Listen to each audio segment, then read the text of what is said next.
Basta hindi ko naman nabasa lahat. Ang nabasa ko yung sa Bugaw. Tapos, yung dun sa isang girl na inaaya niya. Pero hindi yun yung worst eh. Nagkapatawaran pa kami after nun kasi akala ko ayun lang. Hindi pala. Marami ka pa na-discover. Yun, mula January, buntis ako, alam niya, from the start, niloloko niya ako, kami ng anak niya. Tapos ang pinakamasakit, kaya, eto po, gusto ko rin din iklaro na kung bakit hindi ko siya inimbita ng birthday ni Bia. Kasi wala talaga siyang pakialam kay Moon. Wala siyang pakialam kay Bia, hinahalikan niya yung anak niya habang gumagawa siya ng mga kung anong-anong bagay na hindi naman dapat na-apply dun sa bata. Diba? Tapos, kung kinakausap ko siya, nagsabi ko sa kanya, aminin niya na lahat. Nagsabi siya na mamatay man si mama ko, mamatay ka man, mahal, mamatay man si Bia, wala talaga. Wala siyang ibang babae. Wala talaga. After 2 days, inamin niya lahat. Tapos yung inamin niya sobrang brutal na, ay gusto ko talagang may, talagang pag naaalala ko, kasi naaalala ko na nandidiri ako sa sarili ko, sa baby ko. Naawa ko kay Bia, hindi ko alam saan ako lulugar. Hindi ako perfectong asawa, pero hindi yun reason para ganunin mo. Ginawa ko para sa'yo. Sa lahat ng pagtatanggol ko, sa lahat ng pinatawad kita na kung hindi karupukan tanga or scripted yon. Pinatawad kita ng totoong buhay, ng totoong puso ko. Binigay ko yung sarili ko na wala na yung sign up dati-ate. Ano yung last straw mo na sabi mo? Tapos na. Ayoko na yun. Ito yung, I will draw the line. Ito na yung boundary. Sagad na to. Siguro nung sinabi niyang mamatay man yung nanay niya, ako, at si Bia. Yung cellphone na nakita mo? So ano naramdaman mo nun? Ano, di parang namatay, te. Parang namatay. Umiiyak ako, tapos dire-diretso na lang maninigas ako. Tapos nagsasara yung throat ko. Ako makahinga. Nakalma ako, ganyan. Tapos dadalhin ako sa ER. Lagi yun, ilang beses. Eh, di pa pakalmahin, injection na ako, intervene ka, ganyan, injection na kang pakalma.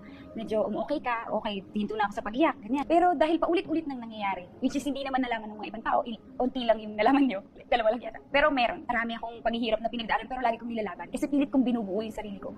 Bubuuin ko rin siya, while ako naman paling nawawasak. Tapos, hanggang sa paulit-ulit ako na sa ER, pabalik-balik, hindi na gumagana yung ini-inject sa akin. Na yung love na binibigay mo yung kapalit. Iba yung kapalit. Ano yung kapalit? Pain. Ano, na dapat hindi mo nararamdaman.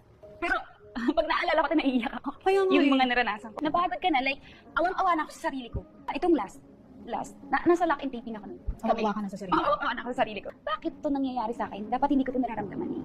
Hindi ko dapat ito nararamdaman.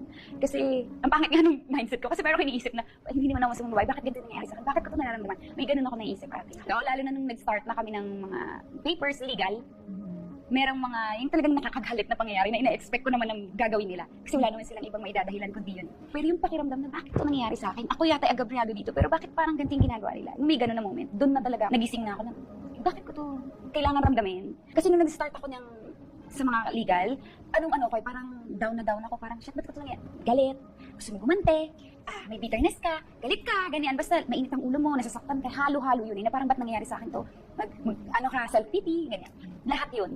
Though hindi naman ako perfect, ate, sinasabi ko hindi ako perfect, baka isipin naman nila super perfect ko. Hindi ako perfect, may mga pagkakamali din siguro ako, lalo na pag nagre-react ako sa the way na nasaktan ka, syempre normal magagalit kaibigan. Lalo na nung time na na-depress ako, wag yung gagawin yun. Naku ate, yun pala isa, ginawa ko yun, yung para akong hindi naman ako nagpraning, pero parang namatay. Buhol-buhol yung buhok mo. Buhol-buhol talaga. Hindi ako naliligo. Scam lang ako. Ganon. Ako sa ospital, siyempre naka-wheelchair ka, nagnangaw-ngaw ka. Ay, ako ka nang iyak, nakakaya. Sinasabi ng ate ko, tumahimik ka. Tumahimik ka, dati rin ka sa mental. Tumahimik ka. Kasi umiiyak ako, siyempre maglalabas yung mga doktor. Hindi ko rin naman alam kung bakit. Hindi ko mapigilan yung sarili ko. Hindi ako makahinga eh. Tangin na mo na. Nag-aaral kita. Dahil sa mga kinunod sa ikaw mo. Puta, kaya magawin na lang ako pa. Bumalik ka na ka lang nakandaan ang buhay ko. Samantala ako araw-araw yung nagsasabi pa niya. Never mo ako binigyan ng sayo. Hindi ko ba nakita eh. Napakabuti ng Diyos sa akin. Sana na.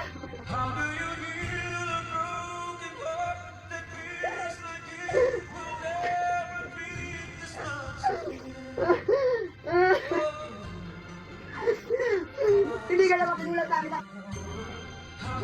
Hindi na tama kasi hindi na ako pabigat sa'yo. Nakabot pa ka ng 7 taon eh.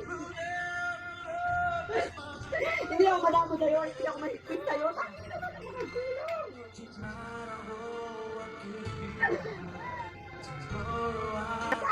Kaya naman!